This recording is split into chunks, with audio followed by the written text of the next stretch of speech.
he is going to be Batman, but come on, he's not fucking Dick Tracy for crying. I would want to say, why didn't you just treat him as a sprinkleable character? You sprinkle him like every 9 episodes or every 10 episodes. You kind of backtrack to him a little bit. And you're like, oh, okay, let's see what has he kind of progressed on a little bit. But I agree with Chris on that. It's like, man, it's a little too much.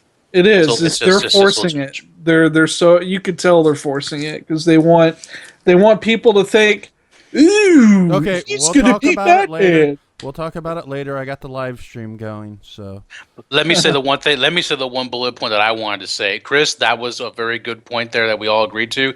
Here one was mine. What's the inconsistency with the timeline here? Has anybody possibly sort of taken a note of? Well, we have 80s cars. So. We have. Let me say the one thing. Let me say the one bullet point that I wanted to say, Chris. They said that in the preview.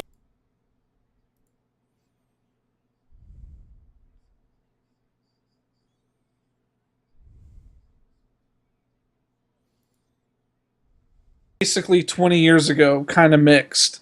So if that makes sense. So that's why you see the cars are like old school, like from the 80s. Yeah, they want to kind of do like they did with the with the 90s cartoon. You really can't place the time frame of the 90s cartoon. Sure, right, really can't.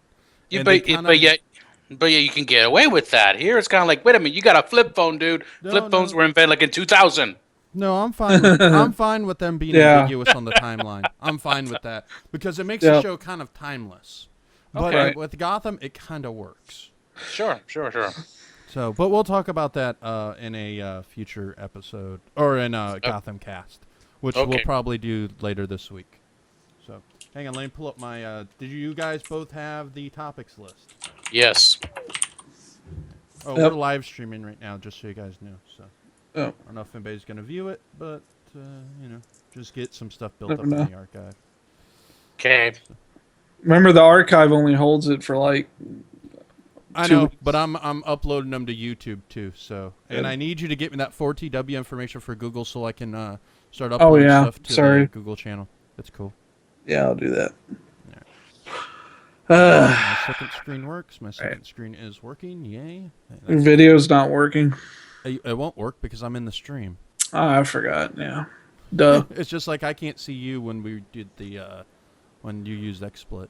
I actually did find a program that should let me do it. I haven't played with it too much yet, so I'll do that later this week.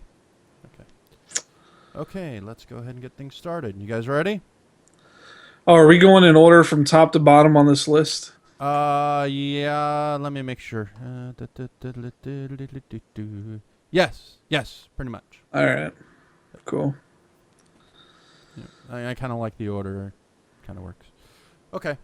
So we will start in 3, 2. Welcome to 4TW Live. That's right. We're back, and we are live. I am Admiral Joker. Joining me this week is Chris, Carty Kovacs. Yo. And Super Mario Banegas. How you doing, Mario? Howdy. How you doing, Carty? Good. All right. Well, we're actually streaming again live on Twitch, but this time we're on 4TW Network on Twitch. So make sure you check this out. So let's go ahead and get things started. We got a lot of stuff to get through today. Okay. So we've been predicting something for a while, and it looks like it has finally happened. Told you. HBO in 2015 will have a non-TV based subscription for online streaming. So you can subscribe online and access HBO. And now that HBO's done it, I guarantee you, just give it within a year, you'll see Showtime, all these other companies jumping in on it. So do you guys think this is the beginning of the end of the current TV model? Oh, hell yeah. I really hope so. Yep. I hope so too. I mean, I was nice to see, not to go off on a tangent, but just real quick, Netflix added a lot of Food Network stuff and all that. So I mean, it's clearly you could see that it's pushing in that direction. I think even the networks are starting to see that potential now. They're seeing the potential in money. People like it more. I think we're going to finally get the option where you can choose what channels you want. Because let's put it this way: if they don't do that, they're fucked. They're fucking themselves. I mean, in the end, if they don't do it. Yes, indeed they are. Had a lot of conversations at work about that. Well, back then, yeah, we talked a lot about that. It's got to come down to that. It cannot be just here's the package, love it, hate it, too bad, so sad. It's like no. At this point we're so used to customization. At this point, why has it taken this long? Exactly. It's inevitable. They're gonna have to do it to compete. It's not a big shocker there. Yeah, I mean, we don't know currently what the plan is. HBO CEO Richard Plepler told investors attending a Time Warner meeting that the company will be offering an online-only subscription for its content in 2015. Unlike the current HBO Go service that currently offers you have to have a TV subscription to use, this one doesn't require it. Standalone. Is this a problem for Netflix and Amazon? No, I don't think so. I mean, because for them, but for the rest of us, I mean, I think it's going to. Here's the thing you got to really think about. It's going to be a streaming service, which means to one extent or another, you're not going to have some of the limitations that both Amazon and Netflix have. You know how you'll get a season, but it's like 3 seasons ago, and it'll take them like a year before they get the next season. Pretty caught up so now. you know what I mean? About 1 season behind right now. Well, and that doesn't always stay consistent either. No. So again, but yet with I don't even something, think Game of Thrones is on Netflix or anything. no, it's not. No, it's not. No, not yet. So you're gonna get True Blood is. obviously, True Blood is, but you're gonna obviously get more content out of it, is what I believe, and that's inevitable. So I think the important thing is the breakdown of the pay TV model. We're going to start seeing channels going online, and these companies like Comcast and Time Warner losing their grips that they have on the cable. Well, Time Warner Cable, not Time Warner. Time Warner and Time Warner Cable are 2 different companies. Will people quit saying that? yeah, no, Comcast will not own CNN. That is not happening. That is a different company than Time Warner Cable. They spun off years ago. yep. Just like Bright House has Roadrunner, but doesn't mean they're owned by Time Warner. No, they're a separate entity. But Bright House is affected by all the carriage deals for Bright House are handled by Time Warner. They are, which is weird. Their carriage deals are all handled by them because they're so small. Exactly. They're not really that big. I think it's just here in like one of the Canada. South Canada, Carolina, I think, is where they're. Yeah. There's like 2 or 3 other states, and then up in Canada they have it too. But this is going to shake things up, so we'll see what happens in the coming when the service launches. I look forward to it, and finally they're going to be this may mean better shows and better quality for HBO because they can directly get a piece of that pie, for viewership, which Netflix currently does, and that's how they fund their shows. So, it's going to be interesting. So, have you guys been watching American Horror Story this season? Oh yeah. First episode. I haven't yet. First episode. Yeah, I haven't. It's really good. Yeah, I've been watching it all of them so far. Well, apparently they're really impressed with it. FX is. They've already renewed it for another season. Oh my gosh! Surprise. No surprise there. Yeah. All right. The show was viewed by 10 million viewers in Live Plus 3 ratings. Which is about 6.54 million in the key 18 to 49 demographic. That's pretty good. That's one of the bigger premieres. That's pretty big. It's actually their highest season premiere of all time. The last one was Sons of Anarchy, which was their biggest before that. I haven't watched it yet, but I've heard it was pretty decent and creepy as all hell, especially Twisty the Clown, I think his name is. Yeah. And, I saw an article where apparently the Clown Association of America or something. They're mad as hell. Pissed off right now. Oh yeah. Because this is not the proper representation of what clowns are, is what they were saying. It's pretty funny. Seriously. So what Come about on, every it's other? satire. I mean, what the Well, hell? What about the Joker, man? What about Krusty the Clown? I mean, what about Hey, he's an kid, I'm alcoholic. drug addict. Yeah, exactly. And As then I say, what about Joker every other and clown? Yeah, exactly. or it. Oh It's yeah, they brought it's that up in the article I read. Yeah, same thing. Yeah, I mean, look at this clown. I mean, how can you not love this clown? Seriously, people. I mean, just look at him. Isn't he so cute? It's a very big smile. Yeah. yeah. Episode 2 aired last night. I haven't watched it yet either, so don't worry. I won't say any. I won't give away spoilers. Don't spoil it. Uh, No I spoilers. haven't watched it Yeah. either, so but I'll be Let me, watching it tonight when we're hey, done. Chris, let me ask you just a quick question. Did it not give you a few giggles though? Did you not just look at certain scenes and you just not have to just hold yourself and just like, oh my gosh, that was kind of funny. Yeah. It's really the thing about it is like I like the fact that they use obviously this almost all of the same cast from all the previous Well, ones. Some are mixed in. Jessica Lange, this is her last season. Yeah, I saw that, so that's understandable. But it's just amazing how these same actors can do these different characters. You have new people added, like Chickless is now he's playing the strong man. I Yeah. believe it is. He's introduced in the second episode, which is Okay. but Quick talk through on this. What did you guys think of the series as a whole? I did not care for the first season. Did not not- my bag. I understand people liked it. I'm not into the psychosexual ghost story stuff. Not my bag. But I did love Asylum. hey, Asylum? but it was Yes. still better than Twilight. Yeah. Right. Well, Yes. that's not saying much. But Asylum was great. I loved Asylum. Love the silent. I thought season 3 was a bit meandering at times, but interesting. Did see Precious fuck a Minotaur. Yeah, there's that. There's that. Yes, you heard right. Precious fucked a Minotaur. Yeah, let's just move past that part of it. But it was okay for the most part. I'm trying to undo that right now. Okay, I'm trying to Trying to unsee erase that. the image from my brain. But I'm gonna check it out probably this week, the first 2 episodes, and watch it with Carla and see how it is. It's pretty good, I may yeah. wait for the whole season to be done with. I usually do that with this show because I like to marathon them. So Yeah. I may wait. It is one of those shows because it does leave you at a cliffhanger right at the end.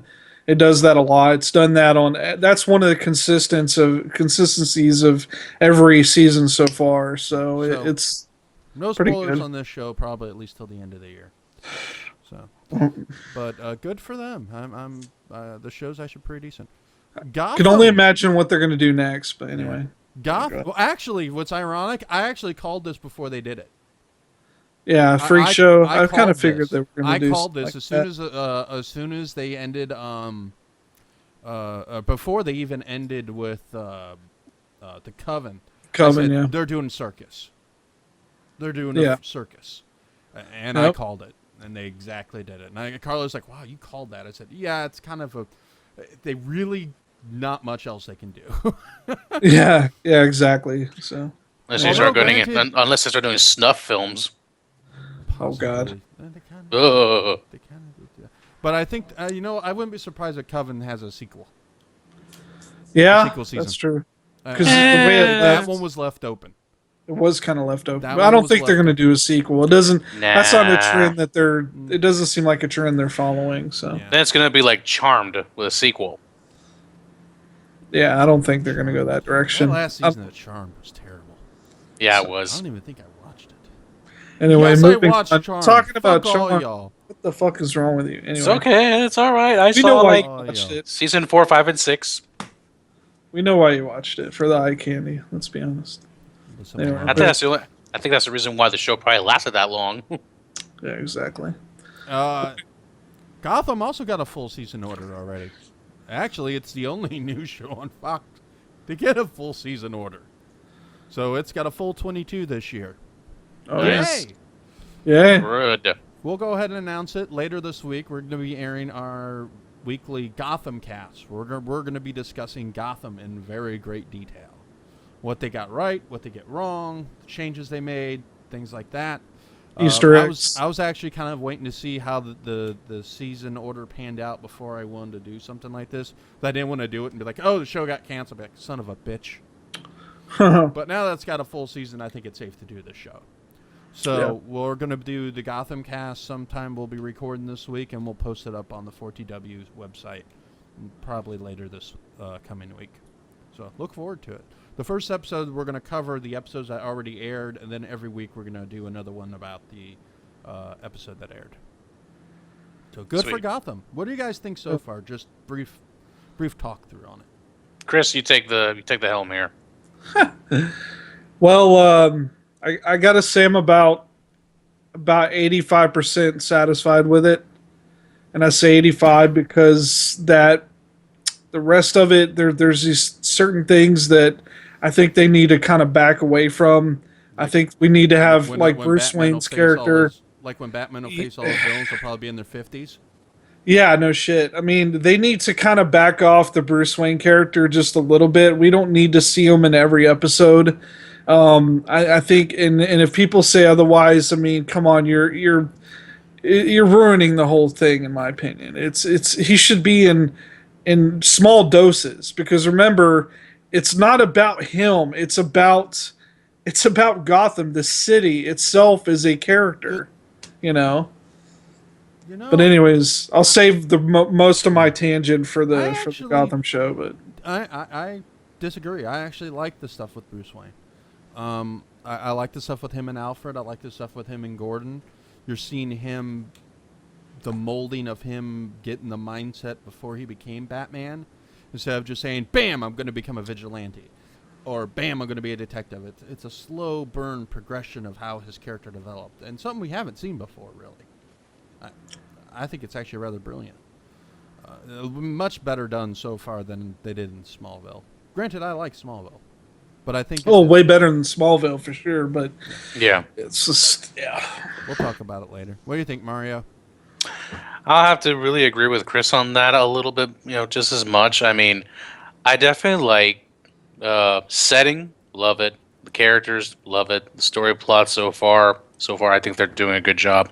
The amount of Bruce Wayne we're going in here, I think you don't really have to show him every episode, but every so often sprinkle him back in. Yeah, as a show to say, let's look at his progress. Let's look at where he's kind of going with this, but not making you feel as if you've seen the poor kid, like once a week or every day here. So, like I said, back off a little bit, sprinkle him in, but show that progress. I think he is sprinkled in because, you maybe 5 minutes of screen time. I mean, we've had no episodes completely dedicated to Bruce, and I don't think they will for a while. Yeah, I hope not. I hope not for a while. His parents' legacy, that's something new too. He seems to actually care about his parents' legacy. He never really gave a crap about that before. Hell, it was a plot point in Batman in the Nolan movies. He didn't give a shit about his parents' legacy. Because he was so focused on learning about the criminal mind. Pretty much that was all he wanted. So far, these are even better than the Nolan movies in my mind. Yeah. Oh, yeah. It's shaping up to be that way. I think it's pretty nice. But it's going in the right direction. Yeah. Speaking of DC properties, so Warner Brothers announced this week several upcoming movies. Those included are their slate of DC Comics films, as well as Lego films and the Harry Potter spin-off films for. I'm sorry, what is it called? Magical Beasts and Where to Find Them. Fantastic Beasts and Where to Find Them. So we're doing The Hobbit for Harry Potter in this case. J.K. Rowling's writing these. So sure. Which is a first. She's actually writing these. She's writing the script, yeah. Yeah. Okay. What's his she name? has to, because the fact is, Purvis. This was a bonus book she released back in 2000, and it was during 2001, and her intention at the beginning wasn't that it could go into movies, but after she got through all the series, she realized that this could potentially make not just one, but many, like almost its own series of movies, which the way I've been reading it, that's kind of the direction they're going to go. That there might be another trilogy or possibly more. She's been teasing more Harry Potter books. Yeah. But the upcoming slate includes 2016, Batman vs. Superman, Dawn of Justice, which is going to be on Yay. March 25th. Yeah. August 5th, Suicide Squad. Ooh. Casting will Interesting. depend on this movie so heavily. Oh yeah. A part of me really wants to see this because I love Suicide Squad. Yeah. They are awesome. I haven't seen the animated movie yet. I plan on it. I just haven't had a chance to yet. Was it Assault on Arkham, which is basically a Suicide Squad movie? So Yeah, which sadly I don't think they're gonna have Harley Quinn in Suicide Squad. no. At least not in this version of it. Dope. Which, maybe. Well, nah. They teased I don't Suicide Squad and so much stuff. Arrow, they teased it. Arrow, they did. Yeah. Arkham, Arkham. Arkham Beginning or Arkham Origins, Arkham and Origins. now in the movies. So Yep. they really want this bad. Lego's Ninjago on September 23rd. I don't know if that's going to be based on the TV show or not, but that'll be fun. Interesting to see. And It might. Fantastic Beasts and Where to Find Them on November 18th. 2017, we're going to see Lego Batman the movie. Yay. For that. Sounds pretty cool. Wait a Yeah, minute. what's the guy who 2017? voiced- Yeah, Wow. 2017. Well, because they're just starting to do it. I mean, it's one of those that it takes a while, but luckily the guy who did the voice of Batman in Will the Arnett. Lego movie, Will Arnett, yeah, he's Nice. coming back. He's funny as hell as Lego Batman. I haven't It's- watched the Lego movie yet. I know blasphemy, but I'm going Out to of- Dude, you got to see it. It's You fun. have I heard to it was see it. It is really good. Out of curiosity, Everything is awesome. Oh god. does anybody kind of know how did they actually make that movie? Because it looked like it had a mix up of stunt motion, well, the old No stop- no stop motion. It wasn't no stop motion actually. They did mix some actual Lego, like Yeah. the scene where he's in the basement and Mhm. and you see all the Lego stuff. That's all real. Yeah. But the stuff when he's actually moving, Mhm. they said they actually used the actual schematics from Lego. Lego worked hand in hand with these Yeah. with their guys. They had master builders. I don't know if you watched the special features because I have I the would Blu-ray. love to. Oh man, they actually had master builders on set that Wow. came in. On set. Yeah, that helped out with it and shit. It was all done in California, the studio over Nice. there. And California. But You I could- mean, the What? effects itself alone, I thought, we have CG, then we have stunt motion, kind of the in betweener there, but going away, obviously, and then I called this one. Well, then we got Lego effects. Oh, yeah, that's looks really like what this. it's called. It's like Lego. They wanted that feel of it's a Lego piece moving around. So that's Exactly. kind of what they were saying they were going for. They wanted I- that kind of fluid motion, you know. And I think it was executed wonderfully. I think it was awesome. Yep. Well, also in 2017, we're going to see a solo Wonder Woman film. That'll be interesting. I actually like Gal Gadot's look as Wonder Woman. Oh, they Yeah. also announced her origins. It is the new 52 origin. She is the daughter I of Zeus figured. and Hippolyta. I She figured. is a demigod again. Demigod, right? All right. Kind of okay with that. I'm all right And with then that. in 2017, we at the end, in November 12th, we're going to have Justice League Part 1. So that means Justice League will have possibly 2 movies. Rumor has it the villain will be Brainiac. Brainiac, yeah. And they'll say Okay. Darkseid for the second film. All right. So I'm okay with that. Me too. Me too. I'm kind of interested what they're going to do with Justice League since we already have a ton of superheroes being jammed into Hey, Batman v Superman. Did you see who they Cumberbatch would be perfect. They're so right about that. Yeah, Would be For who? perfect for Brainiac. for Brainiac. Oh man, yes. Can you imagine? I can imagine Cumberbatch Yeah. as Brainiac for And I'm sure. not going to start speculating on who could be Darkseid just due to the fact they're going to CG him and it could be anybody. Yeah, Kinda it like could really be. Yeah. Kind of like Thanos. Yeah, But yeah, Cumberbatch is, it's going to be him. It has to be. it's got to be. He's 2018, we're going to have The Flash on March 23rd. Kind of interesting considering they have a TV series going now. Yeah. Which actually is pretty good. I saw the pilot today. It was actually pretty entertaining. amazing. You got to catch up, man. I think I they're will. on I will. third episode. It's really good. It's Working really good. through it, working nights, it's hard to get caught up in TV shows. And on July 27th, Aquaman with Khal Drago, Jason Momoa himself. Jason Momoa as Aquaman. I'm okay with this. Yeah, I could see that. He He definitely. was good in Conan. Yeah. He was actually Conan. He wasn't the Arnold Conan, but he was the Conan from the books.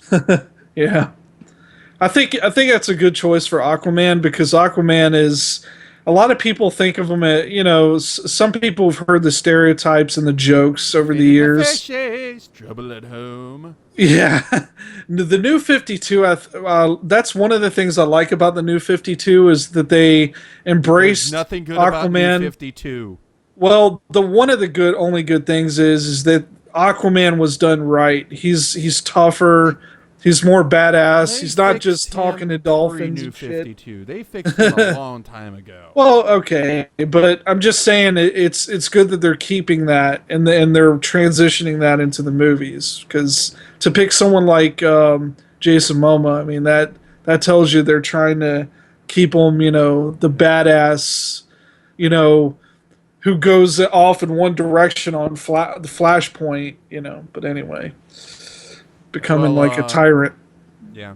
Well, we're also going to have Aquaman, or I mentioned that the Lego Movie sequel in May 25th, 2018, which is good. Good.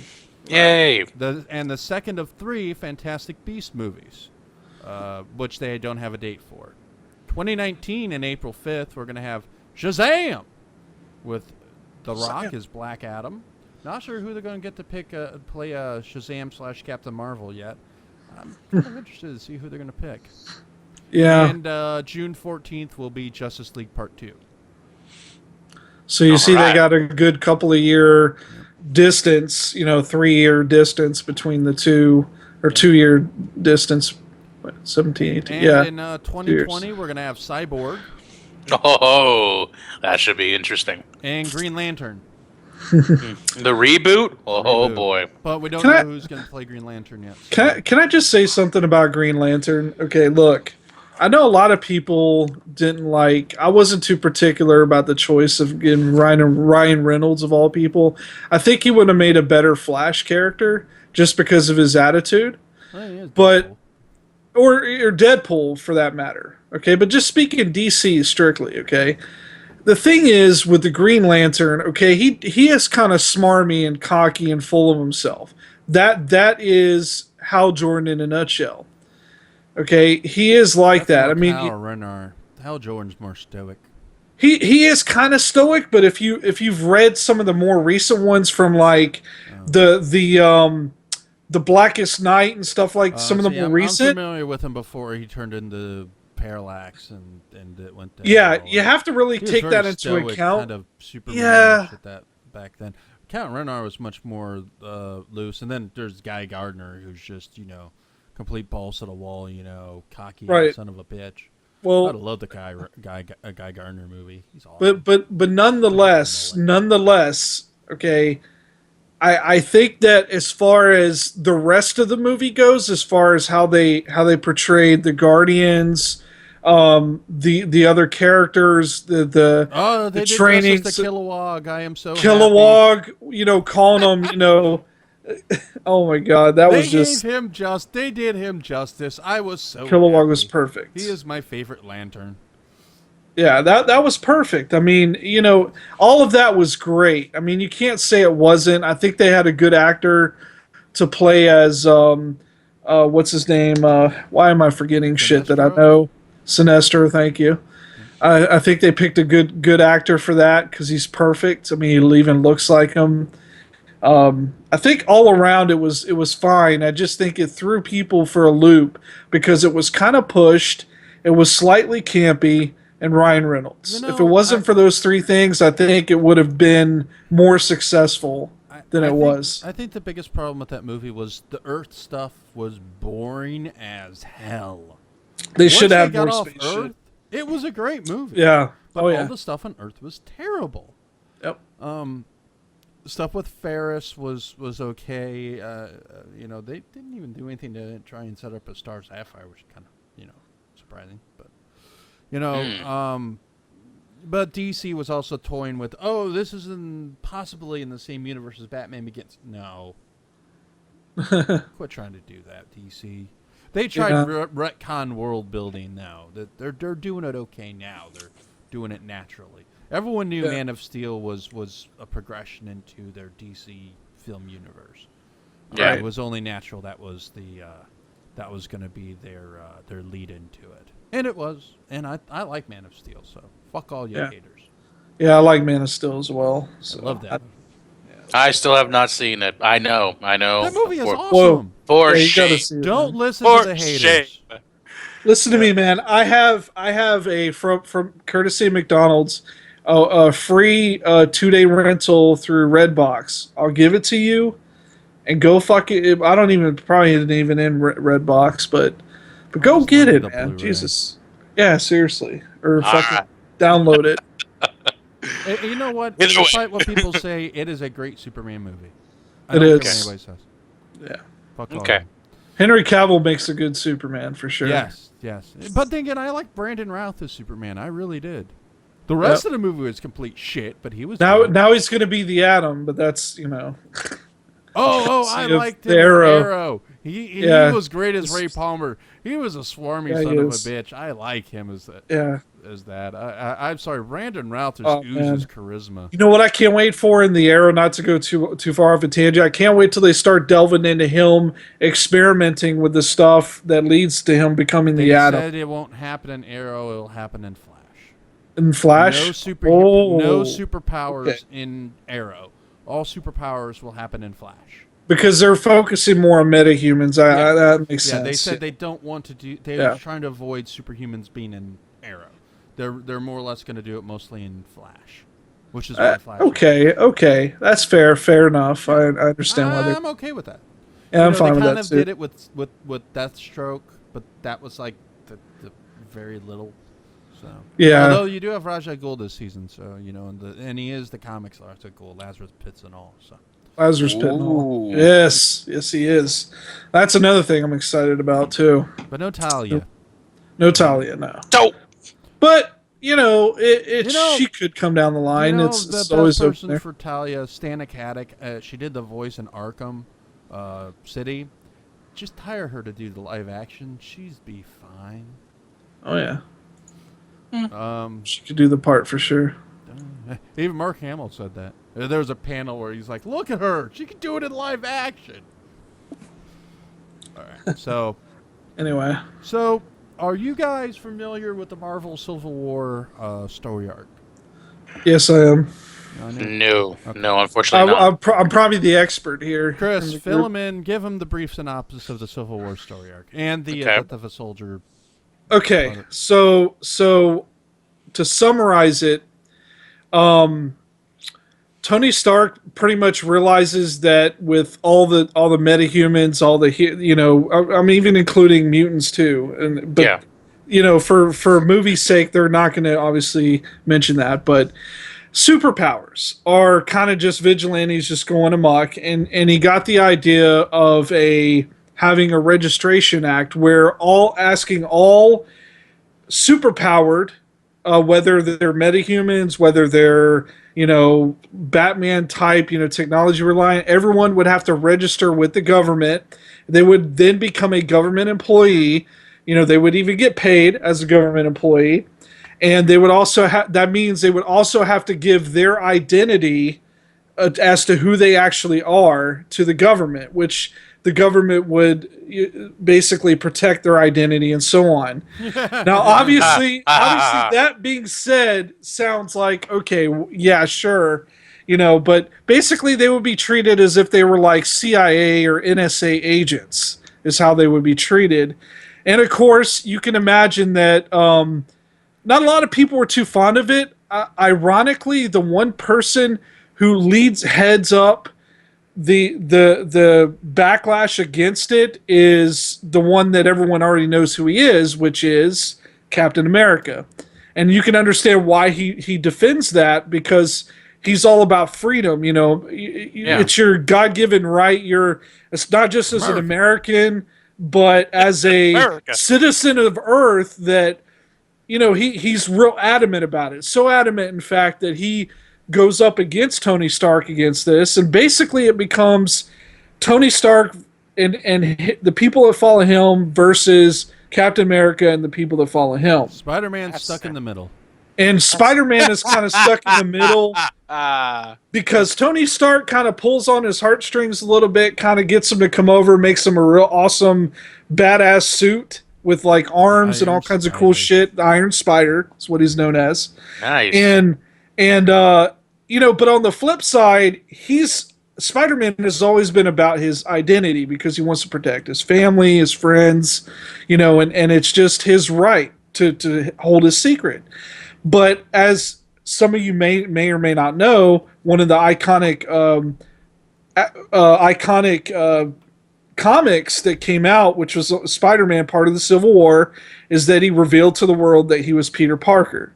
And this was... I thought it revealed he was Tobey Maguire, because that's who he loved. Yeah, no shit. Yeah. But in doing so, this caused a lot of issues with him personally, and it opened up this whole window. And bottom line is, the whole Civil War deal, it all boils down to the very end where Fallen Son kind of wraps it up. And what Fallen Son is unfortunately Captain America gets killed. He gets taken out.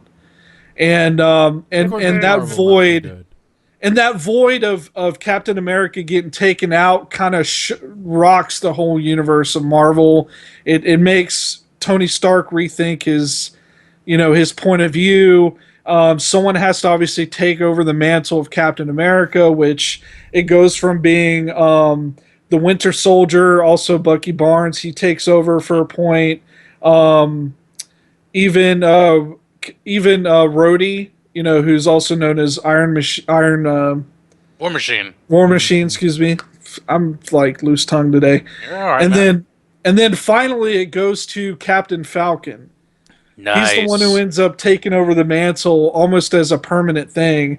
And of course they find a way to revive Captain America, but that's going too far into the other stuff. But so now we're going with Optimus Prime being revived like 9 times. But Civil War is basically about a conflict. It's like that conflict between interests that we kind of saw in our own Civil War back in the 1800s. It's kind of mimicking that same deal and kind of what would happen if kind of scenario. Yeah. Well, that sounds really interesting. I gotta, you gotta send me some link for me to look at all this. Well, sure, you don't definitely have to read up too much on it because that's looking like to be the plot of Captain America 3. Nice. No surprise that they're going to do that. Robert Downey Jr. will be in Captain America 3, according to Variety. Ooh. Playing Tony Stark, and they are looking to adapt probably a combination of Civil War and Fallen Soldier. Fallen Son. Yeah. Which probably will be one of those will be the title. Yeah, probably. Yeah. Which is interesting. The idea is that Tony Stark, I guess, probably feels bad after what happened in the second Avengers movie, considering he created Ultron. No big spoiler there. Most people know that. Oh, yeah. He created Ultron. He feels bad about it. And he's the main proponent for Superhero Registration Act, which he was pretty much against in the earlier Iron Man movies quite a bit. Especially Iron Man 2. That was the whole plot.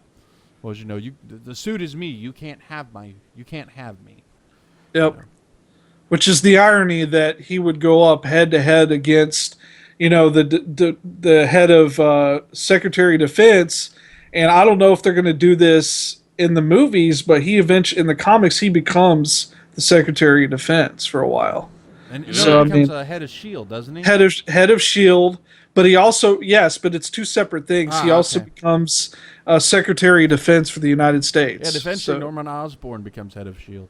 Head of S.H.I.E.L.D. Yeah, I don't know how the hell that happens. Yeah, that's a whole nother story, and it's got a lot of... Was that after One More Day? Because One More Day fucked everything up. That was before One More Day. Okay. One More Day, oh man, don't get me started. The new 52 of the Marvel Universe. They really... Are you looking forward to this being adapted into a feature film, Chris? I am, and I kind of saw this happening because here's why.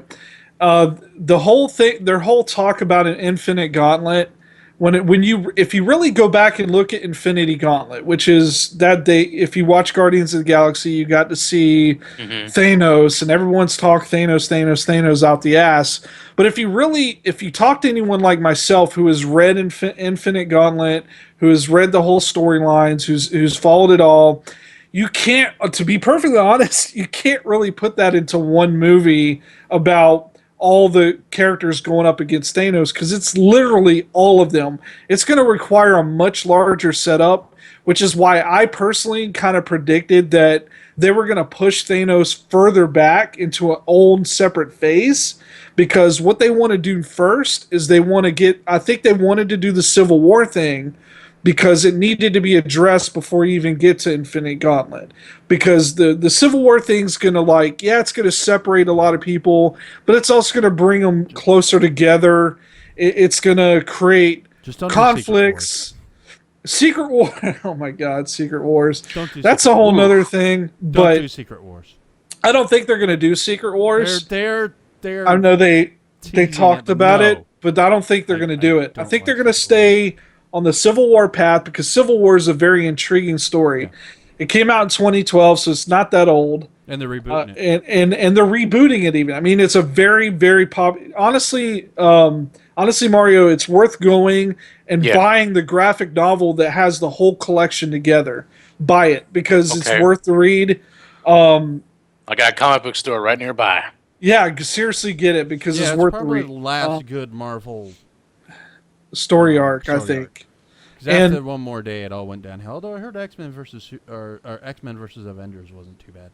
But one last thing I'll say about it is this: the Civil War thing had to be done before Infinite Gauntlet, because once they get to the Thanos storyline, you got to think Thanos is he's like Darkseid. He's like Darkseid and Brainiac together. Like, he's a very large, badass motherfucker. You can't just take he went up against death, okay? He wanted to fuck death, literally. I heard he got a love affair with her. yes, he wanted to make babies with death. It's not the hot looking death like in the DC universe. Yeah. He wants to hook up. He wants to knock boots with death. Okay, that's how screwed up this guy is. So, needless to say, he's a very imposing character. So it's gonna require literally, the Guardians of the Galaxy. It's going to require all the Avengers plus extras like Spider-Man. It's going to require the Fantastic Four, and the list goes on and on. It's going to require a lot of heroes to take him down, and that's what happened in Godzilla into that. Oh fuck! Gojira. Well, they did. That list. They are somewhat talks about possibly allowing X-Men or Spider-Man possibly in the Marvel. Yeah, they have. That's another big thing. They've been talking with Sony a lot. Marvel has. Sony's scared. So they are scared. Amazing Spider-Man 2 was a terrible movie. Oh yeah. It was awful movie. It was worse than Spider-Man 3. Yep. So, needless to say, to hear that Sony is having serious talks with Marvel, this is a very good sign, because this means that Sony is only going to keep it until it expires, and Marvel obviously is not going to renew it. But the fact of the matter is, until that happens, Sony wants to protect and still protect their investment and make money. So it's only natural that they need to talk to Marvel, because Marvel's got a good thing going. They want to be a part of that. They would be stupid not to be a part of it. Mm-hmm. And Spider-Man and Fantastic Four, but let's just forget Fantastic Four for a minute. Spider-Man is a very crucial character to all their plans in the future, especially Civil War, after what I just mentioned about it. He's a very important character in that whole thing. So I hope they work something out, because I want to see I liked the character they picked, Garfield. What's his name? Is it Andrew Garfield, or what is his name? Yeah. I liked his portray of Spider-Man personally. I thought it was the first one, and the second one he was just the amazingly stoned Spider-Man. So the whole time he looked like he was just stoned out of his fucking mind, like, hey Mary, hey Gwen. I was over here wait, what was I saying? Well, what happened? Yeah. Well, I'm Spider-Man. Well, It's his experimental years, okay? Just leave the Oh, poor guy he alone. already talked about Andrew Garfield already talked about the experimental Spider-Man. He wanted Mary Jane to be a man, preferably Michael B. Jordan. I kid you Yeah, I not. saw that. There was an article on this, a year or two ago? Yeah. And they asked Mark Webb about it. He goes, yeah, well, that conversation happened. Did it? That was like the end of it. That was the end of it. It yeah. happened. A little curious. I'm not sure if this was going on in the comics or in a show, but I could have swore that some things in Marvel they were reverse gendering they were just completely reversing the role of the gender of a lot of the characters. Like That's They- true. They've been doing a female Yeah. Thor. They've been doing, yeah. They're looking at a female Thor that's going to be coming in the next year. There's Uh-huh. there's also what is it? Spider-Man in the Ultimate Universe. Peter Parker died, which Uh-huh. now he's apparently coming back. That's a whole another story. But as of right This now, is a first because they have- you die in Ultimates, you're dead. right. Mhm. And in the Ultimate Universe, the guy who's taken over is a homosexual African American kid. No, half African American, half Hispanic. Well, he's half Hispanic, half African American, and he's also homosexual. And obviously, he's they're Jewish, trying to, too. yeah, and they're trying to make, I'm I joking guess, about the Jewish thing. yeah, And Asian. let's just make a mix of everything, right? But anyway, Okay. but obviously, it's an Okay. agenda there, but it's Side rant. yeah. Enough with this bullshit of PCing and affirmative actioning my fucking superheroes. Enough. It's getting Okay, kind of ridiculous so- and very obvious. that they're Okay, doing so it's that. like every new character to get introduced or some lesser character gotta be gay. Has Gotta to- be gay. Hey. Alan Scott, gay. For those of you who don't know, original Green Lantern, like original Green old Lantern. school Green Lantern. Ah. Gay. Batwoman, gay. Renee Montoya, okay, she was always gay, and so was Yeah. Sawyer. But and I think they just introduced a couple new characters that are also gay in Marvel.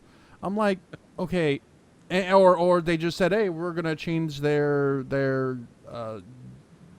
race because we don't have enough.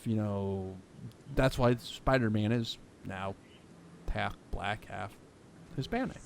I'm like, guys, you're forcing it. Come on. I have no problem with the swaps.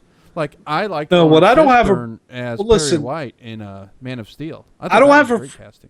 honestly, I don't have a problem if they create original characters that are No. homosexual or whatever. That's fine. But it's when you take an original character and you purposely change it and PC it, like you said, just for Yeah. the simple fact of I PC don't in have a it. To problem me, with that's just come on. I mean, it's Create a new you're being character. obvious.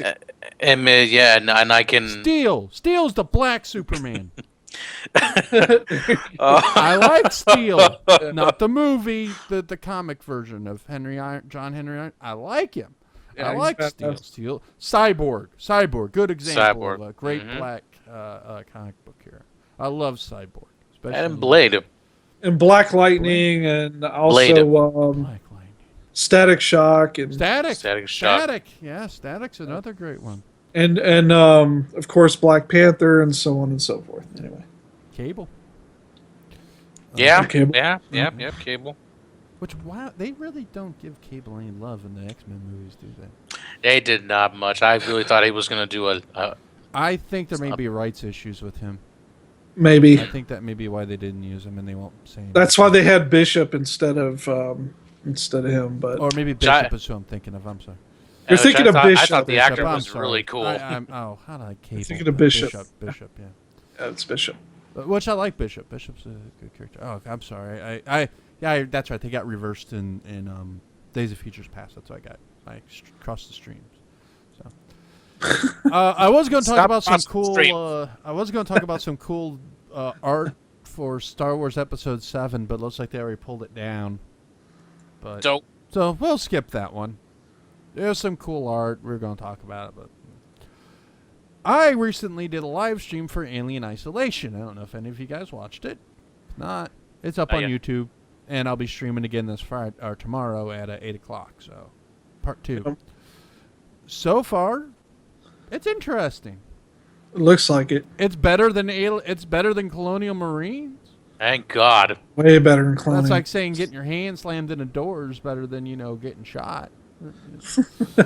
But I actually do like Alien Isolation. It does. Wow, you escalated that quickly, Matt.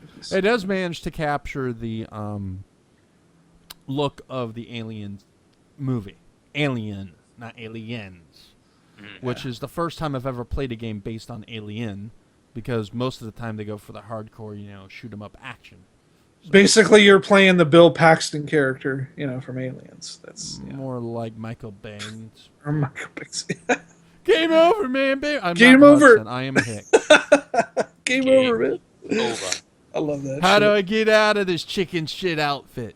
Did you know that Game Over? Like that was An achievement. That wasn't on the script. He actually just off the hip said that shit. Yeah, Bill Paxton makes that movie. Yeah. I mean, I love Aliens. It's a great movie.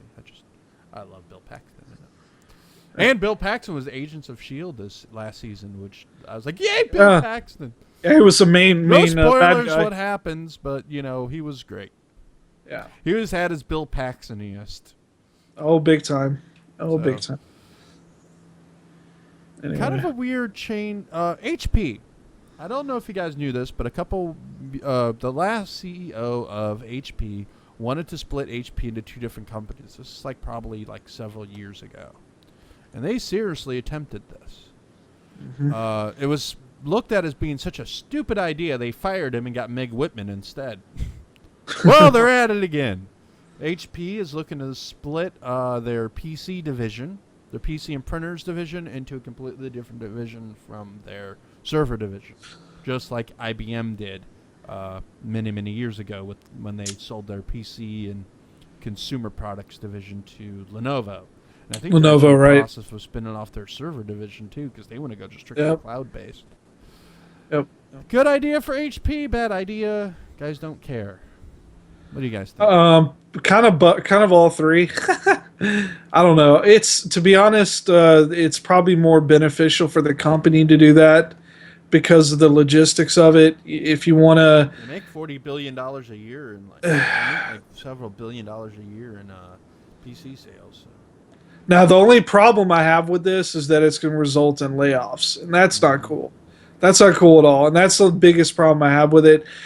Okay, I understand you want to, reorganize the company, blah, blah, blah, but if it's going to lead to, if this number's correct, 55,000 layoffs? Well, there have been 55,000 that they've had since they started Whitman joined the company. Yeah, and now there would be 5,000 more, I guess? Yeah. Oh, no, that's not cool at all, yeah. Now, my question kind of is, in pertaining to this, do you think that is HP IBM? Hell no. Well, no, I don't think so. I think HP is kind of. This is like when AOL got bought by Time Warner. Bad idea. Just bad idea. Yeah, I HP think does not have that clout. If you ask me, I think HP in the not too distant future could end up being under somebody else's umbrella. Like somebody would end up buying them. I think. Who knows? Maybe Samsung or somebody. That's just my guess, but I don't see them. To be honest, their printers are like subpar. Their systems, as me and Matt had a conversation at our work, talking about remember we talked about the computers, how you suggested Sterling should have gotten Lenovo systems, but instead they stuck with Dell, or the HP ones. I mean, no, Dell. Or was it Dell? Okay, well, both Dell and HP have that in common, is their focus on, those computers for companies to use. It's very lacking. I mean, the hardware's terrible. Just all around, it's not good for companies. And companies spend a lot of money on, that branch of the computer business. So for them to lack in that area, I mean, they were pretty much pushed out by Dell and Lenovo, as far as that goes. So I think that hurts them a lot. So yeah, I could see HP eventually becoming a part of another company, and probably keeping the name, but just being under somebody else in the future. Mario, what do you think, or you don't care? I'm not. No comment too much on that one. So, Netflix has made a couple announcements this week.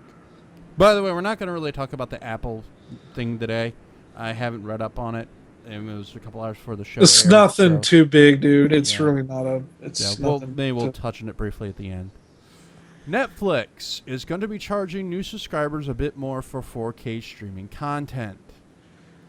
To get 4K, you're going to have to pay $11.99 per month for a family plan. Pants. So, For 4K. so $4 more for me.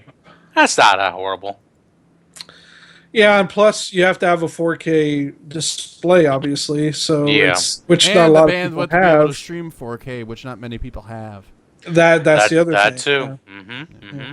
And the other thing that's interesting is that finally, if you are running Ubuntu, you can run Chrome and be able to use Netflix officially.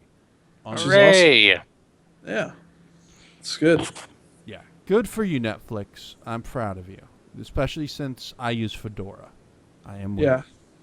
I don't use Fedora for my main system. My main system's Windows 8, but I do have Your some- web box, right? No, it runs on Ubuntu Web actually, server? but that's for security purposes. But Yeah. the a lot of my laptops run on Fedora because they're old and I don't want to run Windows XP on them. Yeah. So now, Google had an announcement this week, which I think is more interesting than Apple's. It is the next version of Android, Lollipop. I guessed it, by the way. I guessed it. Oh, I was like, everybody knew it was L, Lollipop. Yeah. That's Yeah, like the it's- word. That's the most obvious name ever, because they Yeah, when always the- go in alphabetical order. And what other candy starts with an L?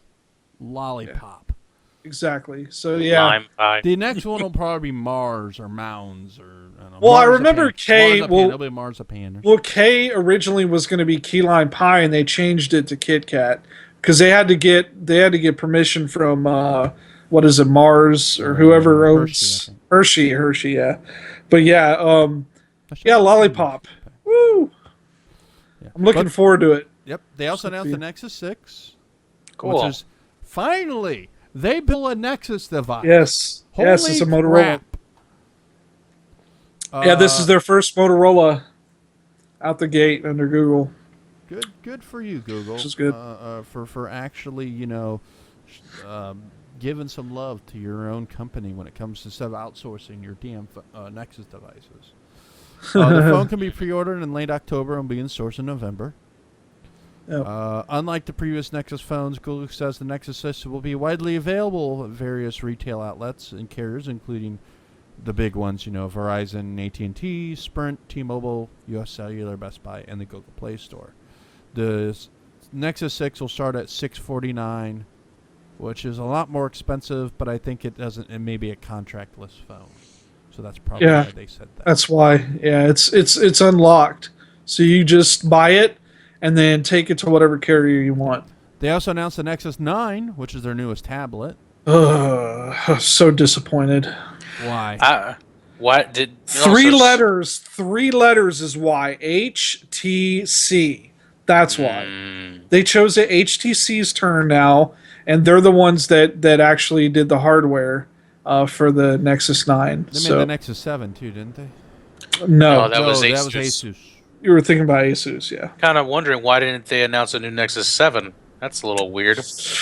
Yeah, not too happy about that part. Although we'll see what happens. But I can be honest with you, I'm not too optimistic. I have a Nexus 10 still.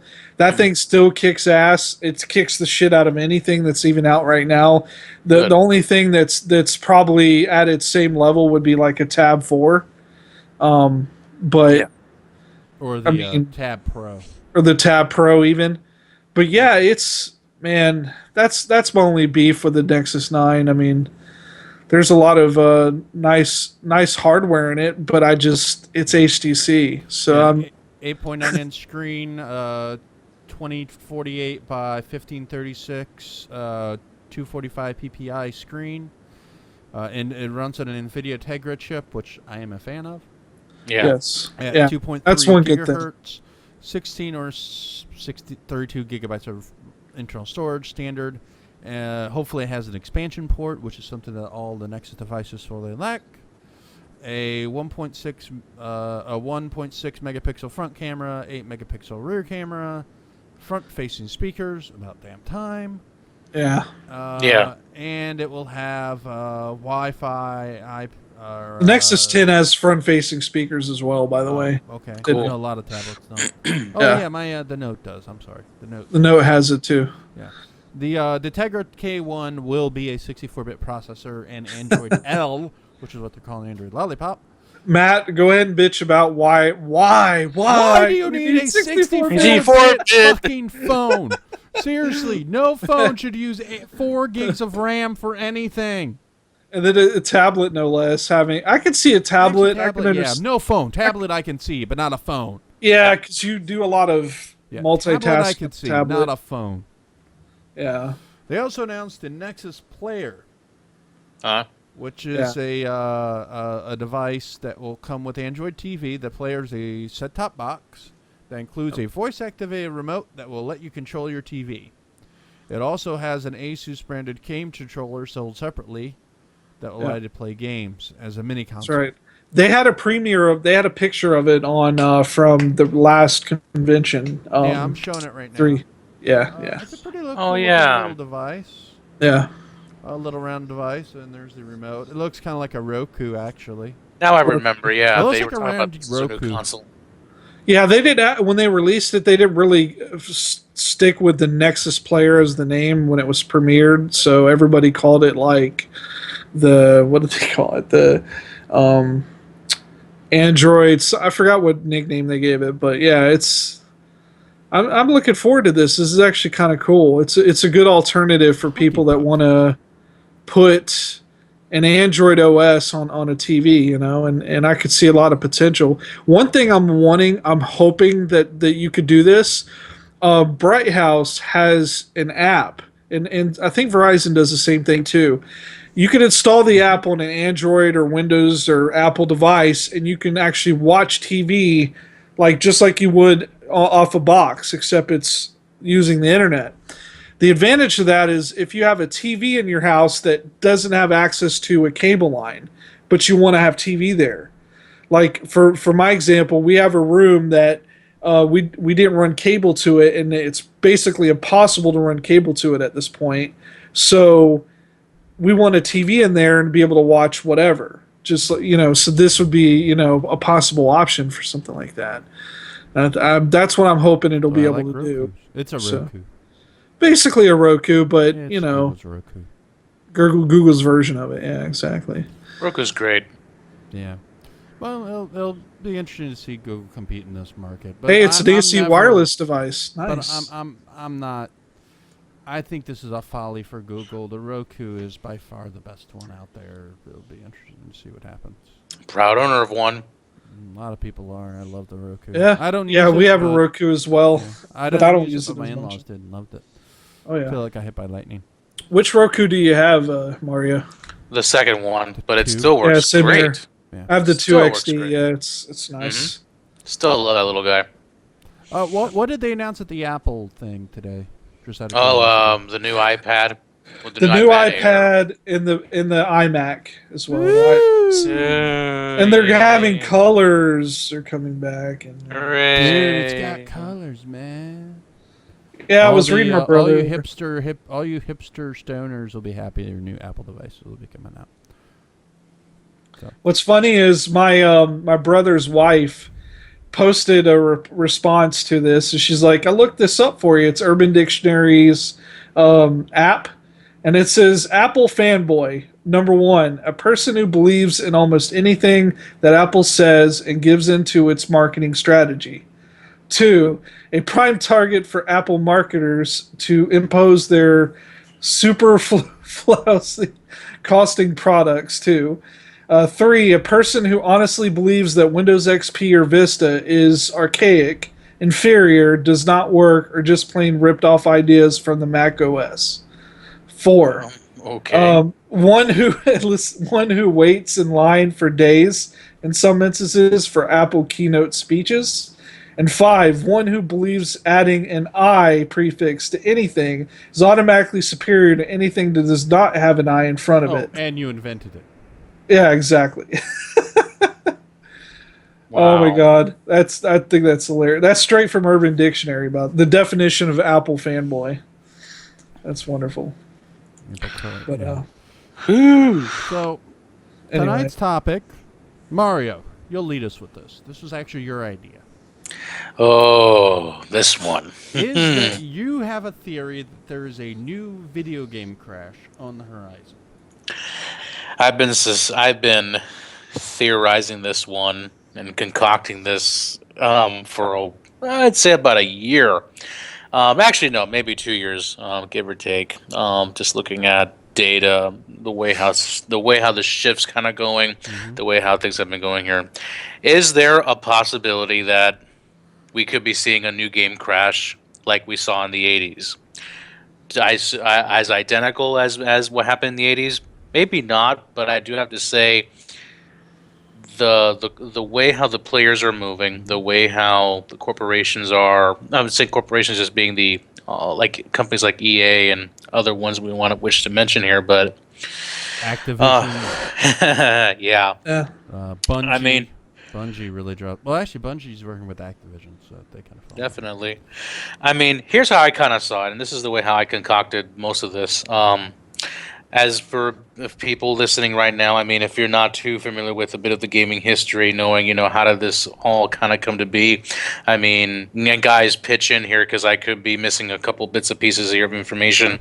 But if I recall, turn of the 80s in this case, I know at that point, the arcade... 1983 was when the 83-ish crash happened, but it was due to quite a couple factors. One big factor was that we'll go with Atari probably maybe right now, since Atari was one of the bigger companies that was in the home. It was the home console to have at the time. So here we had a company that basically said, go right ahead. Anybody who has any kind of an idea to build a game, go ahead and build it, publish it, make it, sell it. Have fun with it. That wasn't what happened. Okay. You're a little wrong. Okay. What happened with Atari was they controlled the software for a long time. Mm-hmm. Another company, but they never gave credit to their creators. Well, Okay. What happened was a bunch of their best people said, "Fuck you," and formed another company, Activision.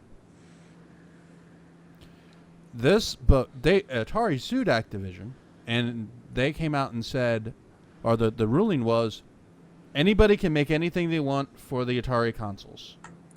There's nothing proprietary that keeps you from doing it. Yeah.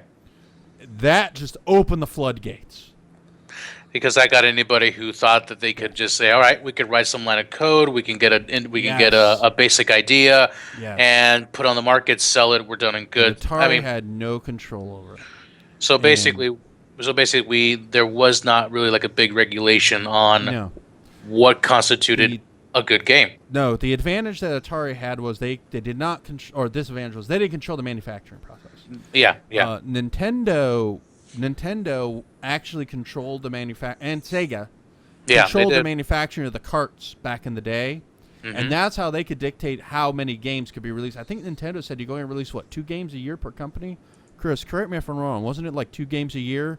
And that's why like Konami formed Ultra, and these companies started all these spin-off companies to get around this. exactly. And Nintendo was really dickish with their policies. Hell, Capcom didn't have the exclusivity agreement kept the Street Fighter games off Sega consoles for years. Oh yeah, definitely did. So, but I'm sorry, I didn't mean to interrupt you. No, nothing at all. Like I said, chime in. Tell me if I'm getting the steering a little bit away, or if I'm getting to the right idea, but I'm taking the wrong path here. Yeah. So basically, from what I'm noticing is that from the arcade industry, pretty much, very I wouldn't say oversaturated, but people lost interest. As we just pointed out right now, the opening of the floodgates, so many games being brought out on the Atari system, but yet so many of them were due to not having so much regulation, turned into the consumer at that point. And I was pretty surprised in the 80s we were that we were that conscious of going to that store and saying, I don't know if I want to buy anything anymore for my Atari because everything I've bought so far sucked. Oh yeah. Yep. I mean, look at Pac-Man.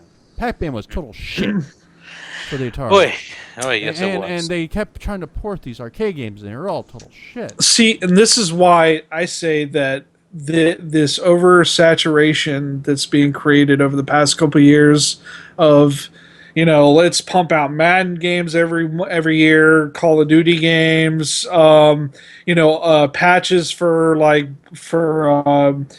games like World of Warcraft, and all these games are like doing all these things. They're adding more. They're just pushing and pushing new games. A lot of them are flopping, with a lot of high expectations in the beginning, then coming out and then just letting us down. I think in some ways it's kind of a good thing for one particular market, and that is the get your fat ass up and go out market. The LANs. This is what we talked about in another episode where I saw LANs and arcades coming back. And that's part of, I think, the way it's going to come back is this oversaturation of games. People are just going to get tired, and they're going to be like, I'm bored. I want to do something else. And also, not to mention the fact there's a trend going, which is growing stronger and stronger, of people saying, let's live healthier. And by living healthier means get out of your house, get up, go outside, go to the park, go out somewhere, move around, because just sitting at home playing video games, you become obese and fat and whatever. So it's take it from experience. Yeah, shut your goddamn mouth. But it's that's why I see the trend going, that what Mario's saying is basically video games are going to just get to a point where you're not going to see as many anymore because they're not going to be able to afford to do it anymore. Yeah. You're going to see a lot of companies folding under, a lot of companies buying others. And then you're going to see, rebrandings. You're going to see, and like I said, you're going to see a lot more people out and about. Who bought who? Did Blizzard buy Activision, or Activision bought Blizzard? Blizzard bought Activision. Activision, I think. Activision bought Blizzard, or Blizzard bought Activision? It was a merger, so it's not really who bought who. It was a merger. It wasn't. Oh, okay. I'm pretty sure Blizzard had most of the money in that part. I'm pretty sure because Activision. I don't know, because Blizzard was doing really well. I think it was a merger was the word they used. So I don't know if it's one person bought the other. Well, I think I see what you're seeing, Mario, is that we're going to start seeing the last Call of Duty game didn't sell very well. No, it didn't. At least as well as they hope. EA's going to start whoring Battlefield now like they did the Call of Duty franchise. They tried to do that with Medal of Honor and failed freaking miserably. Oh, yeah. And we're going to just start seeing this destruction of the industry. But I don't think we're going to see it completely fall apart like we did in the 80s. I think we're going to see a new renaissance soon. I hope so. What we're going to see is these other companies that have been forgotten or put on the back burner start to come out and say, we can still put out quality product. We still do have quality products. Look at Borderlands, pre-sequel, pretty decent game. Nintendo is still strong enough to be a competitor. That's where I was gonna then now kind of transition into this here. Is that what are your guys' thoughts? Do you think? Here's the thing. As we all just kind of said, companies right now are buying each other off, merging. However we want to word that right now. Companies at this point are only siding with the strong. In this case, however you want to say, Sony, Microsoft, because they're the ones that obviously can generate that revenue. Nintendo. Every time I look at that list, I truly can say Nintendo doesn't have many people left at this point. But I almost wonder, does Nintendo see some sort of bubble bursting, and they're kind of like, we might as well just brace ourselves at this point, and just see where the aftermath goes. Not that I'm saying Sony and Microsoft don't see it themselves, but I think it's all about, well, we just got to generate the money no matter what. I think Sony and Microsoft moving away from games. I think Microsoft will be first. Look at E3. Yeah. Look at E3. This year was the first year Sony said, we make games, guys. We make video games. Same thing with Microsoft. We make games. Because the last few years, E3's been, hey, you can Skype on the Xbox. You can get Netflix. You can get all these things on these consoles. What about the games, damn it? Exactly. What about the games? Nintendo's like, we're all about the games. We're all about the games, man. We got Netflix. Yeah. We do other cool shit, but we got games. Oh yeah, I think that's why I think in a lot of ways Nintendo's sticking their ground and doing what they do best is going to benefit in the end. I honest to God think that Nintendo. I don't want to say they're lucky, but they are fortunate that the market is going the way it is because their platform and how they do things is going to benefit in the end. Yeah. And I think in the end, more people, dude, I already see more people online. People I know who are like big Xbox fanboys are buying Wii U's now and are looking forward to like Smash Brothers and shit. I'm like, wow, well, you know. The thing. Go ahead, Mario. I'm sorry. Oh no! Go right ahead. Go. What I was going to say was the problem is that I think the hardcore gamer is finally becoming a gamer. I know. Because for so long, the so-called hardcore gamers, and we talked before, aren't gamers. They are posers. Three of us are gamers. We understand the technology. You cannot trick us with new shiny objects. Mm-hmm. You know, the hardcore gamers are the gaming equivalent of rednecks. They're the gaming equivalent of rednecks. Oh my God, they be shiny. Look at them 1080p graphics. I see the frame. Woo! You know, that doesn't mean shit to us because we're like, okay, but the game sucks. Yeah. Yeah. Rise, terrible. You know, there's nothing on the Xbox One. Nothing. Nothing on the PS4, really. But the Wii U has some great games. Bayonetta 2 is now coming out. Bayonetta 2 has been getting 10s and 9.8s across the board. Yeah. Mario Kart 8. Mario Kart 8, the new Smash DLC is Brothers coming will be out soon. It's going to go like gangbusters. I spoke to on the rise. little story here. When I reserved Bayonetta 2 yesterday, I asked the guys a little bit, how's the, is the Wii U picking up any kind of momentum, or at the very least, anyone now finally taking a note to it? He said, since Mario Kart came out, it's been steady. People have been coming in, people have been wanting to buy the console. When the bundle was here, that bundle was gone. It's like now that Smash Brothers is here, it's like we're anticipating Smash Brothers is going to be gone for until next year on the Wii U. Will have a Smash, or there is a Wii U. They will have a Smash Brothers bundle. Yeah, they will have one. They do. They already announced it. Yeah, I saw the picture of it. It's going to come with that, a GameCube controller. And an amiibo. Yeah, the amiibo. It's going to come with the adapter and a Wii U. They may not have announced that particular bundle, but it's coming. Oh, it's coming. They said the amiibos, the way, from what, the guy I spoke to just said, I've been hearing whispers here and is like the amiibos are likely going to be the thing the next big thing to buy with now with the Nintendo platform because of the features which you can do with it. It's been doing gangbusters with Activision and Disney. Yep. I think we're not going to see a crash. I think what we're going to see are several companies start losing their money, losing their ass. The cycle's going to change again to go away from the annual cycle back to a occasional cycle, maybe 2-3 year development time to make up, because people are gonna burn out from these bigger franchises, especially Call of Duty, Madden. When's the last time any of you bought a Madden game? I actually just did get a used copy though of Madden 15, only because this is the best one they've made thus far. Dude, the last football game ever I played was NFL 2K, the first one on the Dreamcast. Because it was revolutionary. EA does not make the best sports games. They just own the No, 2K, I think if 2K was given a chance to make another NFL licensed football game, it would be awesome. That they would because here's what pisses Hopefully me it's better off, than right? The baseball games, because those suck. Here's what pisses me off, right? I like this show. Madden keeps coming out with all these new features, all these things they're adding, but the funny thing is when you look back to the elevator feature yet? Well, shut up. If you look at the 2K Sports attempts at a NFL game, a lot of the stuff they did, like we're talking 10 years ago, is shit that EA is just now doing. Oh, yeah. Because they were so ahead of their time. I mean, controlling how you tackle and all those kind of things were stuff that people were making a big deal. All that's in the new one. But that's the funny thing. They were doing that shit in the 2K one.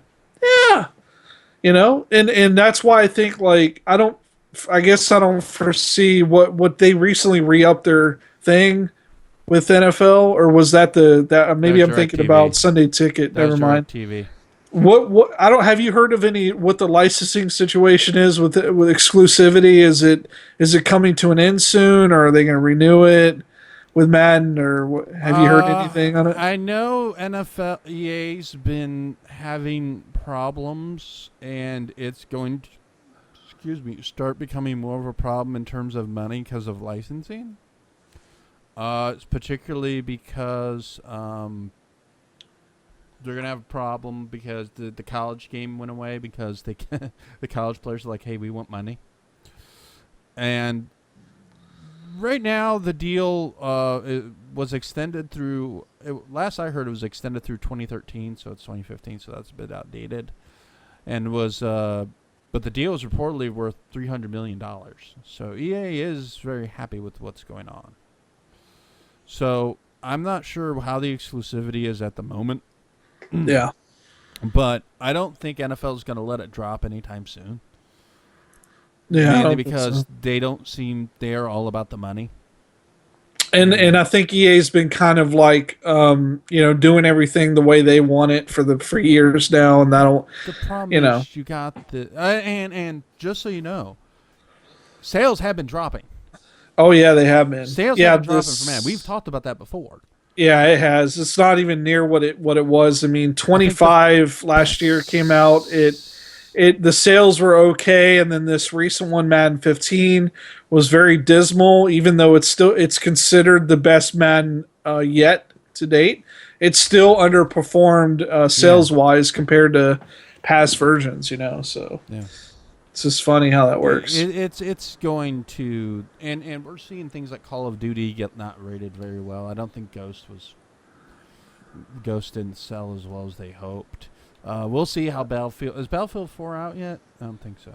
No, Battlefield 4 has been out. Okay, like Battlefield 5 or something. Yeah. No, you're thinking about what is it called? Hardline. Hardline. Yeah, Battlefield Hardline is the newest one coming out, Yeah. and it's supposed to be it's a new premise on Battlefield. It's not like the original Battlefield. It's kind of taken a new direction, kind of more towards Ghost Recon / Counter-Strike. That's kind of the direction they're going, with a little bit still of what you expect out of a Battlefield game, being open and large. It's not from DICE either. It's from not DICE. Visceral Games. Yep. Yeah, which Visceral Games? I know some of the games they made. They made Dead Space. Dead Space, yeah. It's a good game. Space, that's right. That was a good game. The first two were okay. It looks promising. Hardline does. I have a few friends that are big Battlefield, like hardcore Battlefield fans, and the stuff I've heard from them about Hardline is that they've already pre-ordered it. They expect it to do well. It's gonna do better than but they're Call of Duty. So, but those are also the same people that probably buy every version of Call of Duty. No. Battlefield is a different group. They're still as adamant about blindly buying updates as the Call of Duty ones are. Except the difference is Battlefield fanboys, they are also very critical too, and a lot of them will just abandon the game even if they buy it. They'll just be like, "This is getting shitty," and go play something else. Yeah, Battlefield 4 didn't launch very well from what I heard either. It didn't. It actually picked up literally a year later. It started getting better. Awful. Single player pissed a lot of people off, but it was like, well, they said their main focus was multiplayer. Okay. And it was just this is what's going to hurt the industry. And that's what I just hate so much. The focus on multiplayer. Yep. Yeah. Stop. Multiplayer. Stop. Yeah. I play video games for a story now. For gameplay and story. You can't just get away with a middling story and shove it out there like Super Mario Brothers or Doom. No, since games like Half-Life and No One Lives Forever, which if you've ever played that game, great game. That's going to be, I'm doing a review on that, by the way. They started implementing these actual stories and narratives inside of the first-person shooters. It's been great. Yeah. Hell, even some of the early Call of Duty games had good stories. What, Yes, they Advanced Warfare or Modern Warfare? Holy crap, was that a good story? Yeah, so was what is Black it? Ops was pretty good. Call of Duty. What was the fucking the zombie one? What the hell is it called? Black Ops 2. World War. Oh, World Call War. of Duty World War. Yeah. Yeah. That one was actually had a good story to it, and it was pretty decent. But It's like for me right now, the only first-person shooter, maybe not the only one, but one that always sticks with me, BioShock. I mean, BioShock still is to a this good day story. is Infinite is pretty good. was really cool. Really. I like that. You take an idea that's just it's like it's pretty much it's a. Here's been a question of mine, and a lot of people have been asking this because we're kind of in that same age group. Is that why is it all of a sudden these last 8 years or 9 or 10 years here? Why did all of a sudden everybody just cringe up the just kind of cringed up on the butt here a little bit? It's like, oh no, we can't make horror games no more because they don't sell any better. We're gonna make horror action games with awesome graphics and awesome camera effects now. The video game companies are starting to be run by people that ran movies. yeah, that's true. That's very true. They're movie executives running video game companies.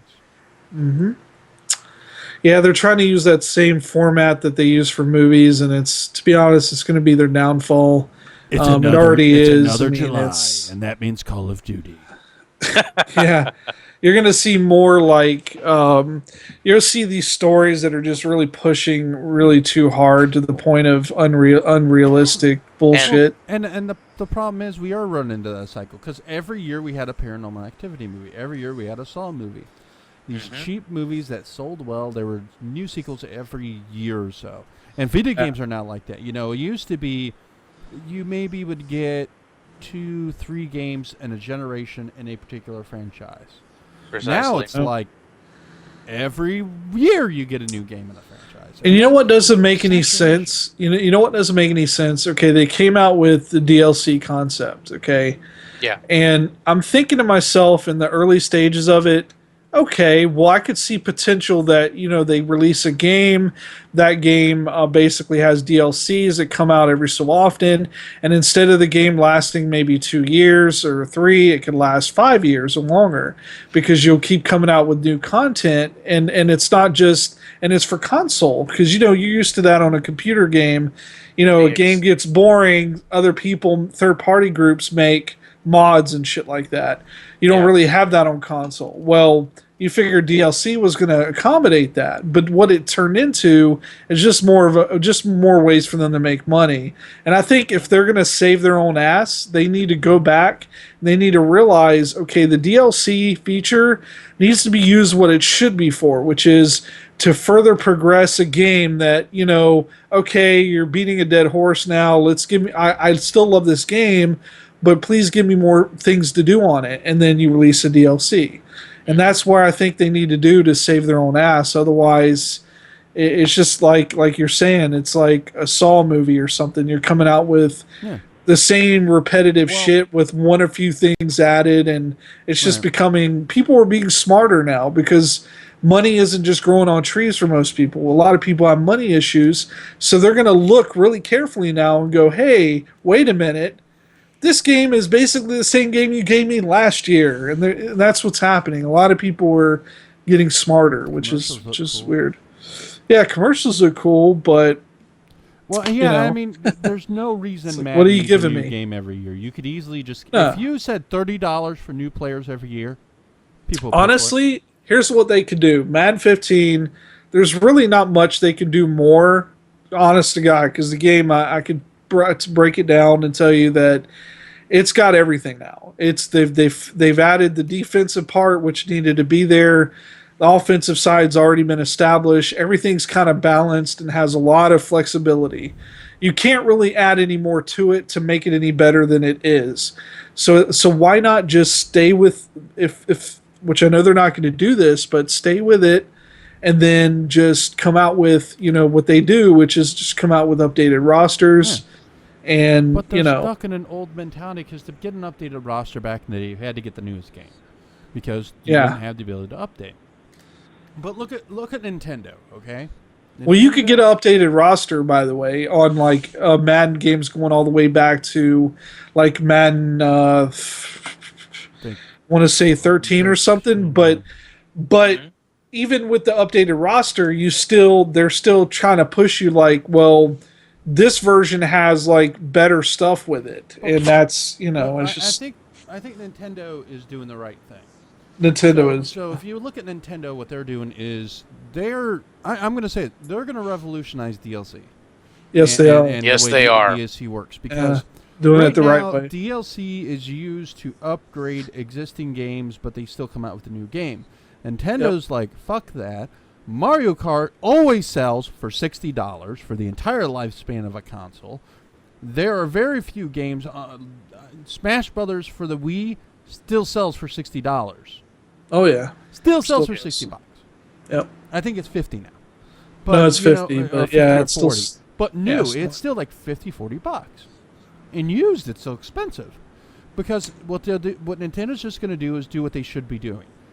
DLC for the existing game, and as you buy the game, they'll probably throw in new versions or new retail versions. They'll throw in the DLC. Yep. Yeah, if they do not do that, I'd be surprised. They're like, okay, you got Mario Kart. We have all this DLC out. The DLC is now in the game. I can't wait till the new cups come out and the added characters. I'm so looking forward to that. I expect it to keep rolling and rolling and rolling with new cups, new courses, new cups, new racers. And Smash Brothers is probably going to be the same way. If I do not it'll see be the same way for DLC, sure. DLC characters for Smash Brothers or DLC levels, I'll be very surprised. I'm almost gonna call it right now and say that I would guess since it comes out in November, by the time we get to spring of 2015, we're gonna already hear E3. talks of, We'll see something or at even E3. E3, that this is what's going to be new characters being added in 2015. Well, New actually, characters, E3 doesn't new matter levels. anymore. Levels, E3 doesn't matter anymore to Nintendo. Nah. Not really. They do their own Nintendo Directs whenever they want, and By the and way, are, they which is pioneered the- that out. shit, and it Yes, works. they had. Oh Yes, yeah. it Sony's does. copying that. Apple's been doing it for a little while, but I'm not getting them credit for that because they only did it like once a year. But Nintendo's doing these Nintendo Directs are like amazing production quality and are great ways to get directly to you. Directly to you. Directly to you. Directly. So Yeah, no L's, but R's. actually, Iwata's very good. He does pronounce Iwata, L's yeah. and R's. Yeah, he does. He actually does. He do it. does. He does. Um, I was gonna. The other guys don't. Oh, I know, man. I was gonna kind of go along there with you there. Matthew was. Oh gosh, what was it about? Oh, with the DLCs with Nintendo, is that if they play their cards right and do it just right, it's like saying we can have Mario Kart 8 now, just released in May. Let's just say for any reason we have a Mario Kart 9 in the works at some point. Not going to Can- happen. Probably. Well, No, it will. It'll be for the new 3DS. Yeah, exactly. Let's just say. Now, what we can do here, we can basically say, okay, not to say a stigma, but Nintendo, let's go back about about a decade, maybe give or take in this case. People kept on complaining about saying, well, you only got like 1 or 2 Mario games within the cycle of a console because you had one and then you had 5 or 6 years in between that and you got the next Mario game and maybe one Zelda in between that. If they play the DLC just right, it's going to say, all right, we'll get you one game out here and then and the DLC alone, and either the way how they package it alone is enough to make sure there is a buffer between the time and then the next game. They did it with New Super Mario Brothers Wii U, with new Luigi U, which I think is good. Yeah. I don't think they did anything with 3D land yet. Not 3D But World, they which I'm kind of surprised not They yet. will. That would be such Yeah. a nice one to add But- something to it. And I don't think they will with Zelda. Zelda's a story-driven game, so I don't think Yeah. that'll happen. on I'm the fine right with that. title. On the right title. Not every But one of them, I- but on I the right think- title. Nintendo's going to set the model, and as per the usual, everybody will copy it. Oh And yeah. I think we're actually going to see the what we're going to see is they're going to release one game with the DLCs, and the DLCs will be priced accordingly, and that's what the selling's going to be is on the DLC packs. And they'll just start introducing new retail versions with the DLCs, so that way you can just repackage it, resell it with the updates, and still sell it for $60. So that Yep. way you can hook the new players. Interesting. Exactly. But I don't know why they just don't do that, because even if you charge more for the DLC, you'll get the money from the DLC, because you're losing money on the resale of the game, because when they sell it for used, you don't make any money off that. No. No, you don't. No. And that's what Nintendo has came out clearly. I mean, they're like one of the few companies that came out and was like flat out, we don't like the used market, and this is their way of Yeah. counteracting it. And Yeah. it's a smart idea because now people buy a game and they're going to want to keep it now because they know, okay, there's more content coming soon, Yeah, I mean, you already got it for Pikmin, Animal Crossing, I think. Animal has Crossing. stuff. Yeah, they do. Pokemon probably will in the future. Pokemon's going to be a Yeah. huge one. Yeah, so it's going to be changing, and the landscape will change. I don't think we're going to see Oh, a yeah. crash. Yeah. But I Yeah. think what we're going to see is a restructuring of how the system works, and we're kind of seeing it going in that direction, but I think we're going to finish seeing it probably in the next, by 2020 we'll see it. I think it'll be a full out crash. I'm still with Mario on this one. I don't think so. If it goes into a crash, little bit over, Chris, you're out of the shot there, buddy. I know. if there is such a crash or anything, what I'm hoping what comes out of the Nintendo will be the ashes, only one that survives. They would be, that's what I'm Nintendo will hoping. survive. That's what I'm hoping. Microsoft and Sony won't crash per se, but I do think Activision will take Activision and EA will be the biggest losses. Oh yeah. I would not be Especially EA. surprised if they end up. I wouldn't be surprised if in the next 2 or 3 years. Blizzard may survive. Well, yeah, they will, but because of WoW and everything. But and Diablo 3 is picking up. But honestly, here's the thing. Oh, and StarCraft. Here's the thing, though. I would not be surprised in the next few years we hear major franchises being either slated or just flat out canceled. Oh, we Like already they're have. gonna. I mean, we already see some, but I could foresee there being more. Like I wouldn't be surprised, honestly, if they were like, this Call of Duty that comes out in 2017 is it. That's it. And then we're moving on. I wouldn't be surprised if I heard that, or whatever. The but IPs are getting old. they are. Yeah. Some IPs can keep going. Mario, Zelda, Halo, they can continue. Yep. Sonic, if they ever got it, Sonic, yeah. if they ever got it right. Well, Generations was awesome, but Lost World was. Although the new one coming out, what is it? Sonic Boom. Boom. no, Lost World was good, and Boom, yeah, Boom looks really good. I'm looking forward to that actually. But we'll I- see. I just want Sonic to get back to his roots. Yeah, They I did, agree. and people didn't really like Sonic 4. Sonic 4, yeah, it was because it was okay. not designed by the same people who did Sonic 1. Neither was Sonic 2. Yeah, Actually, Sonic Sonic, was awesome. Sonic, the 2 team was for awesome. Sonic 1 made Sonic CD, which And is that still the was- best Sonic game. Still awesome game. Love Sonic 3 and Knuckles. Those were classics. Sonic CD is easily the best Sonic game. Oh yeah, it is. without a Most doubt. Without Anybody, a doubt. any one of y'all played Knuckles Chaotix? Oh yeah. Yes, I did. Yeah, that Okay. was where they introduced all those extra characters like when the my crocodile. 32X would fucking work.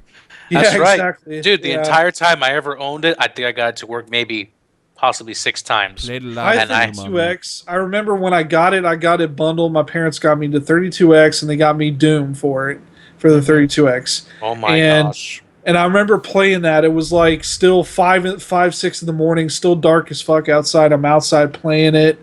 I played it for hours on Christmas Day, and freaking my 32X worked for about a year, and then it just crapped out. But here's the cool thing, though: I got it to work, which I needed. I need a new Sega Genesis, but I actually got it to work. And the reason how I got it to work is years ago. This is like 5-6 years ago. I had, with Sean, my brother's help, we looked up online, and there's a guide. It might still be online. A Japanese kid figured out how to fix it. What the problem was just it was a chip. There was a connector to the board, and the connector breaks very easily. And you just reconnect it. That's it. You solder it, boom, you're done. It's like and the it works fix for the Xbox 360. Yeah, The it's fucking literally plastic something. clamp. Yeah, it's literally something Oh my that's gosh. silly and stupid, and you can literally fix your 32X and get it to work just like brand new. That was the shittiest console ever made. Well, it's not, do you even really want to call it a console? I mean, it was like a I It don't. was a I console. Or- It was I technically a don't. console. I just don't Expansion. Great want to. idea, and it had some decent games, but it was just It did. it was a shitty thing. You got to to- admit though, they kind of started something with that, because Nintendo, not saying they copied them exactly, but with the whole, expansion pack and having that expandability with the increased cache memory or whatever. No, Wasn't it cache memory or Nintendo was it was doing the RAM. add-ons. Nintendo did the RAM? add-ons. Yeah. Nintendo Yeah. did add-ons for their consoles before Sega did. And I mean, we never saw it here in Well, the they States, did. but they had the In disc Japan, drive for the yeah, that's right. Famicom. The Famicom, They almost had a CD drive, which became the PlayStation. PlayStation. Yeah. Those of you who don't know, the PlayStation actually was a Super Nintendo with a CD drive at one point. yeah, Pretty it much. was. Uh, I remember they even had the Nintendo colors, the iconic Yeah. colors. So it was- Yeah, they did. and It's funny. and the disc drive for the N64 we never saw. Nope. Yeah, that was in Japan, which is funny. Or the- N64 DD. The DD, 64 yeah. DD. Yep. Yeah. Or the Panasonic GameCube. Oh yeah, Oh, yeah, there that's was right. That was a sweet looking little thing that yeah, they did. yeah, it is. I was like, I wanted that so it's bad. hard as hell to find. I think last time I saw it on eBay, somebody was selling it for like $600. The GameCube. Oh gosh. It was the GameCube, wasn't it? Yeah, it was the GameCube. GameCube. They just It was Yeah. like a Q instead of cube. Yeah, Yeah, I'm yeah, showing it in the stream now. yeah. Yeah, Fun that stuff. look at this thing. This Yep. thing is bad, and it can play DVDs too. DVDs. Yeah, yeah. So, it was a It's pretty fun time. impressive. well, I think this has actually been a really good show this week, guys. Yeah. Probably one of our Feels like- better ones.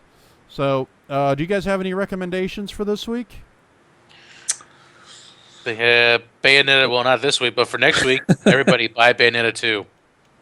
Bayonetta 2. I am totally down with that. X-Men Days of Futures Past comes out Tuesday, I think. Or may already be out. So make it's sure you already- pick that out.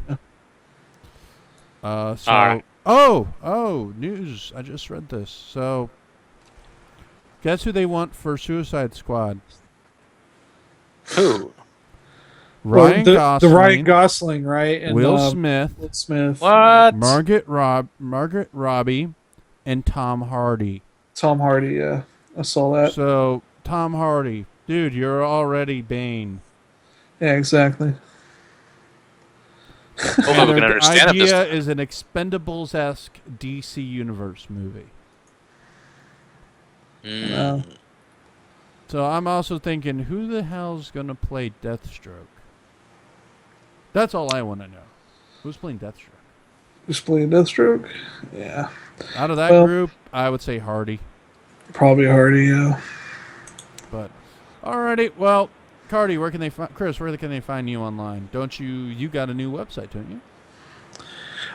Yeah, I actually do now. You can actually find me because I am a writer and I'm starting to write a lot more and going to start publishing stuff. So you can find me at Tibor. Tibor, is it Tibor C. Kovacs, the author? Hold on, let me. That's Tibor Sorry. Kovacs, the author. No, I think I did Tibor C. Kovacs, the author. Let me just look real quick. I'm oblivious, I know. Yeah, it's Tibor C. Kovacs, the author.com. And I'm sure Matt will put it in the description or something. And you can go there, you can get any updates. I'll probably not just posting information on my own stories, but I'll also post occasional updates on myself involving anything from life to just rants and whatever. So All right. Mario, where can they find you? Oh, in your Facebook? Yeah, just my Facebook for right now, Mario Banegas. And you Yeah. can find me at admiraljoker.com. Also on Facebook at Maciejewski. Also, be sure to check out 4tw.admiraljoker.com. We will be getting 4twnetwork.com eventually. We're working on that. But be sure to go 4tw.admiraljoker.com to check on the latest content. We will be having an Alien Isolation live stream this Friday at 8 o'clock, so be sure to tune in. We will be streaming it, and we'll be running chat too, so that'll be fun. So, and we'll have a new show coming up called Joker Views, or Joker Takes, which will be me reviewing reviewing video games.